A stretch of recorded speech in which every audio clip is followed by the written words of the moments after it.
We're going to do a play-by-play breakdown of the fourth period. Before we get to the footage, I just want to say a couple of things that are important. In part one of this series, looking at the first period, we saw how the refs set the tone early on, and that was only the beginning. And we're looking at the fourth period now for two primary reasons. One, the officiating, of course, and because of how terrible LeBron was. His ego got hold of him, or maybe the cushion of a big lead, which is when he tends to feel more comfortable shooting, caused him to start shooting too much, and he still couldn't hit with that cushion. 2 of 8, with the only 2 makes coming within 3 feet, of course. Now, when I was watching the game live, I felt like Reaves had much more impact than the box score shows, because it turns out he only had 2 buckets in the fourth period. However, he was 2 for 2, 100%, and the difficulty level was a little bit demoralizing. And it just, like the refs blowing the whistle, it hurt the momentum shift attempted by the Wolves. Now on to the officiating. When you're forced to challenge calls that should have never been called incorrectly in the first place, this hurts the team. And it hurts the team in multiple ways. Because even when the challenges are won, it still hurts the team. The second challenge that the Timberwolves won in the fourth, they were charged a timeout. You could be correct 100% of the time, all night long, but as long as the refs are making bad calls and you're forced to challenge, you end up running out of your challenges, you end up being forced to use up your timeouts. And it did something else. It also stopped momentum shifts. Even if eventually the refs got the call right, in the moment, the game was stopped. All right, let's take a look. Focusing on LeBron, look at the stifling defense of the Lakers. Challenging that shot. It's only when LeBron is the defender that Minnesota finally makes one. Look what Jackson Hayes tries to get away with here, and he almost does. That's dirty. I mean, that's dangerous. That's a LeBron James level illegal screen minus swinging the elbow. Well, maybe he did that too. But look how wide his legs are. It's like twice the width of his shoulders. And the ref still almost didn't blow that whistle. Being a delusional, spoiled brat Laker, Jackson Hayes has the nerve to go complain to the ref about the call. Now, LeBron is body checking Naz Reid the whole way here in a way you could never do to LeBron. And then Jackson Hayes with an obvious goaltend, and he's just carrying on and carrying on. I think it's part of the strategy. Look, he's talking trash to the ref, and maybe it gets into the refs' heads. They're like, okay, we can't call it fairly. We better stop calling it fairly.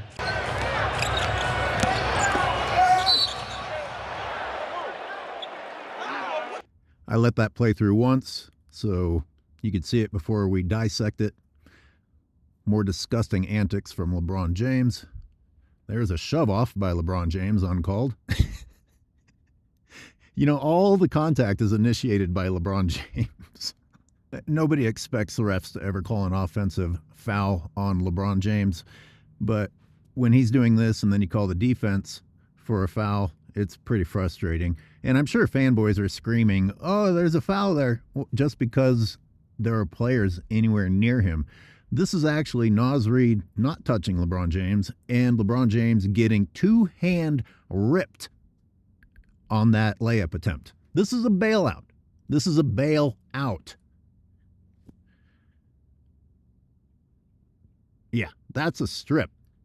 Imagine what happens instead if the refs call this correctly. Instead of LeBron James shooting 2 free throws and Naz Reid, who was called for the foul there, picking up yet another foul, instead, it's Minnesota ball. But it's not just that. Imagine the confidence that it starts to give you as the Timberwolves when the refs actually call it correctly and let you know that you do have a fighting chance and are going to be allowed to play defense. Hey, you know what? Credit to LeBron James. I think that's the fastest I've seen him get up all year. Bitch. Widen that lead. Widen that lead while the Timberwolves go further into foul trouble. By the way, this, of course, didn't count against LeBron's shot attempts. but it did help his point total. Because he missed everything, because it's not an N1, it does not go in the box score. Now, I can't tell clearly from this angle if this is a clean block by Vincent. It might have been. Why aren't Vincent and Vanderbilt getting more praise from the media for their defense? Let's go ahead and call this clean. But now I want you to imagine that the Lakers are being treated by the refs the way that the refs treated the Timberwolves, and the Lakers have to challenge this. Let's say the refs called this a foul, and the Lakers had to challenge it. Does that not hurt you? Does that not hurt your morale? Does that not hurt your momentum? Does that not cost you a timeout in the long run? Anyway, it's called a clean block, so it's an inbounds from the Wolves. Sleepy LeBron wakes up too late. Again, the only time that the Wolves have scored is when LeBron is the defender. Now, we're going to talk about consistency because LeBron commits a body foul. Boom. He's hitting the shooter with his body mid-air. And I know LeBron fans are like, oh, I thought you guys liked contact. I like consistency. Consistency equals fairness. This is not consistent and it's not fair. Otherwise, it would be an and one, and the Wolves would be going to the free throw line while LeBron James picks up a foul. There's also the mental impact. The Wolves are still being told, even though this bucket went in, the Wolves are still being told that the Lakers are allowed to foul, and the Lakers are being told that they are allowed to foul. That's a confidence builder and a confidence destroyer. I didn't know a two-hand push was now a legal screen. LeBron is immediately shut down, back to the basket. Reaves draws 3 defenders and then kicks out to the open man at the three-point line. You would call this genius if it was LeBron James, but LeBron doesn't draw defenders anymore. Once again, I declare that Austin Reaves is better than LeBron James is. And more important, he just doesn't get the media hype that LeBron gets.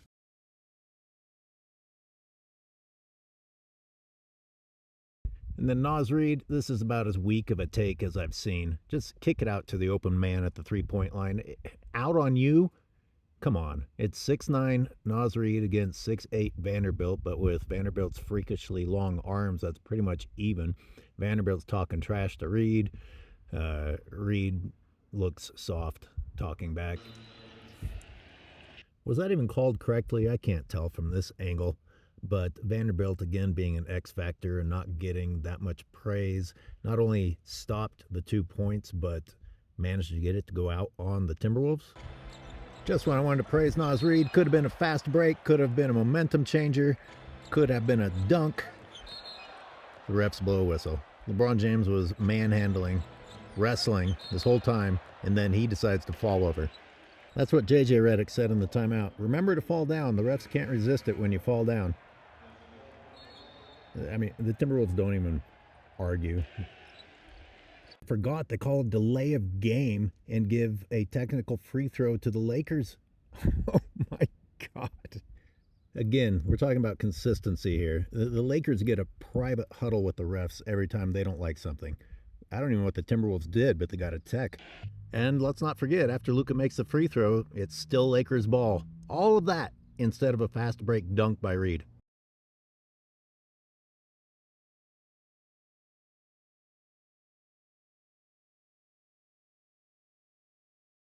This is what happens when you don't have the sound on. You get surprised by something even more ludicrous than the previous ludicrous guess of what had happened. Oh my God, this is called a foul? Look at this. If anything's going to happen there, it's Jared Vanderbilt fouling Reid on a clean steal. And Reid is in foul trouble. Reid is the one who ends up in foul trouble. My God, I have almost 9 minutes left in the fourth period to go through. And there's so much to show you on this play alone. Okay, it's not just the 2 misses. It's the illegal screen. I mean, not even close to a legal screen. You cannot move sideways leading with your shoulder into the other player.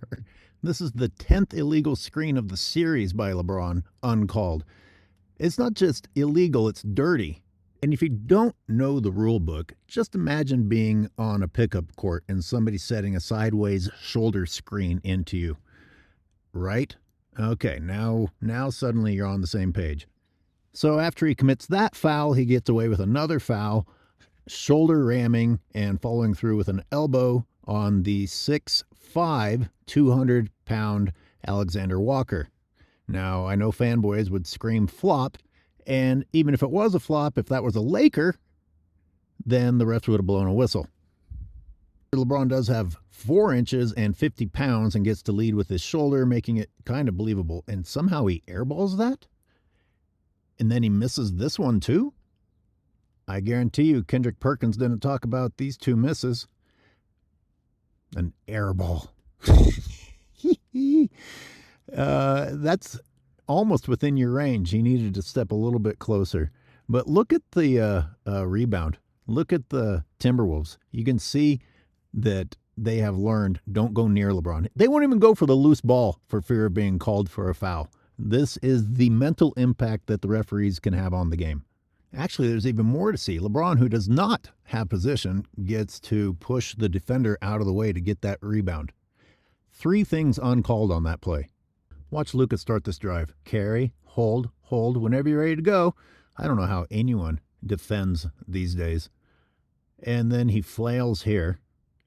Miracle of miracles, they don't call that one, but Rudy Gobert, can your brain send a message to your hands to get a fucking rebound?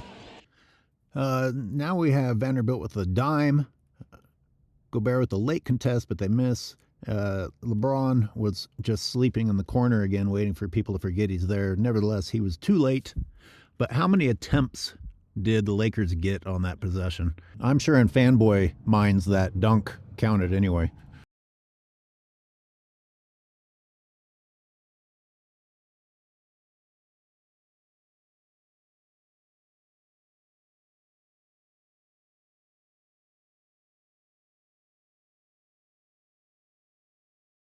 According to play-by-play, the only thing that happened here was a substitution, so I'm still confused as to what actually went down. All I know is that no foul was called, and they didn't note out of bounds on anybody either. No turnover, no nothing. Here's Reaves somehow managing to contest Randall on this shot. I mean, is he hitting him on the arm here, or is it just my perspective that lines the hand up? Anyway, he doesn't make it, and the shot clock was running out, and Laker ball again. Now look at all this work Luka puts in here, and then he swings the ball, goes to LeBron, which means a wasted possession. Perkins will be happy to tell you that Luka's not doing enough, even though the reality is the Lakers have to stop wasting shot opportunities on LeBron James. Freeze. Use it. Gobert, it's a shame that you're worthless. Edwards has no confidence in you, rightfully so, but at your height and your wingspan, this should be an automatic dunk. There's nothing, no offense to the defender, but there should be nothing the defender can do here except foul. So many things happen next. I'm pretty much going to crap on everyone. Okay, Edwards, kick it out. That's quite the collapsing defense by the Lakers, but I doubt if it was clean. All I know is that that's Anthony Edwards, and he's not getting foul calls. Even though I don't like Anthony Edwards. In year 22, LeBron James is still being given a more favorable whistle than quote-unquote rising stars. And Gobert, how do you not get that rebound? God damn, you're worthless. God damn it, you're worthless. Anyway, 3 things happen. The Wolves don't get 2 points. They don't get in foul trouble, and the Lakers have a fast break opportunity that LeBron James blows. LeBron forgot to fall on the ground. He stays underneath the rim complaining. Oh, look at that. Look at that hustle. That's exceptional hustle by LeBron, actually getting across half court before the play's over. This is absolute shit by Julius Randle. Nevertheless, was that Luka with the block? Was that a clean block by Luka, who doesn't get any credit for defense? Now, I wouldn't have whistled this, but what Reaves did right there, if Reaves was the Timberwolf, that's a foul. They would have called a foul. Watch LeBron try to clear space here with his elbows and shoulders. Then he gets blocked. He goes back up, another offensive foul uncalled, and he just blows that. He just blows that. I think his brain was blowing a microchip that the refs hadn't already blown the whistle by now. Anyway, back to this play where LeBron is watching with popcorn. That should be an end one. That is not, come on. Are people actually saying that was an intentional trip? Luca, do you think maybe there's a little bit of responsibility on your shoulders to look where you're going, especially when people are laying on the ground? And the way he gets up and goes at the ref, that's a tech on the T-Wolves. That's a tech on the T-Wolves. He's not done. Nope, now he's talking shit to another ref, points at the ref twice. Points at the ref twice. No technical. That's a third point. What do we want? We want consistency. We want fairness. That's all we ever ask for. Lakers call a timeout. There's still 6:16 left. What a nightmare. What a nightmare. I got to break this up into multiple parts. I'll get the next one out to you as soon as I can. Oh my God, this is painful.